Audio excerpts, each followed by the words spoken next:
The lips are a very important architectural feature to the face. In fact, they dominate the lower facial architecture. Now, this is a very young patient, but let me point out a few of the things that happen as we age. So, with respect to the lips, as we age, the lips are going to thin out. Many women comment that their lips become pencil thin. So what happens over time is that the lips will become thin and then descend. So the corners of the mouth will actually start to drop. In addition, we start to lose the natural border of the lip. And you can see here on a young person, there is a nice sharp border. There's beautiful landmarks. This area is called the Cupid's bow, almost like an upside down W. And you can see it's nice, sharp, and defined.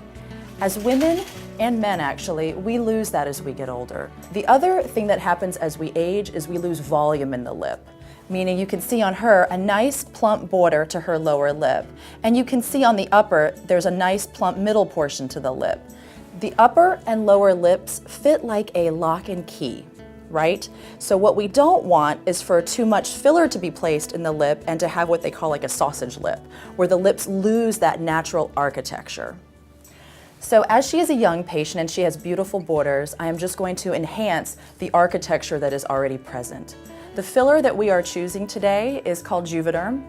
It's a hyaluronic acid product, which is a product that is normally found in the body. We are just putting a very natural substance back.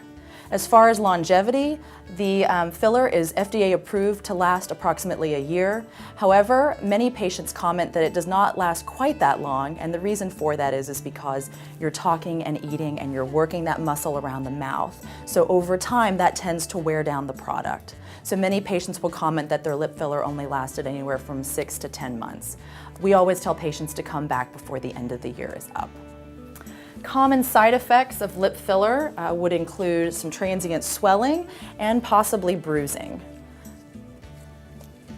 We give the patient an ice pack post-procedure to assist with that. Okay, so what I would like to do with this patient right here is I'm going to have you turn towards me slightly and then just open up a little. Okay, and what we're going to do is we're just going to stretch the lip and enhance the border. Now on a young patient, I like to preserve that natural, beautiful architecture. In fact, I call it preserving the architecture. Chin up a little. And you can see here, I'm just giving her a subtle definition to the border. Now, I'm going to inject a little further back, and what that does is it causes eversion, meaning turnout of the lip. That's nice to give the patient a little more what we call pink show to the lip. Beautiful. There is an art to lip enhancement, to keeping it looking natural and seamless. Okay, chin up a little. Okay, and I'd like to enhance that little portion that dips down in there, because again, I'm preserving that natural architecture of her lip. Let me have you open up.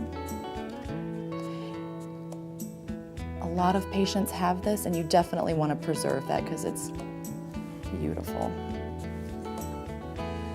So again, multiple areas to think about when you're having lip filler. It's not just one injection per side, it's multiple little injections to make sure that things are nice and seamless. Okay. So at this point, we would give the patient an ice pack, instruct her to sleep a little bit elevated, and no heavy exercise. And that's pretty much it. It's pretty easy.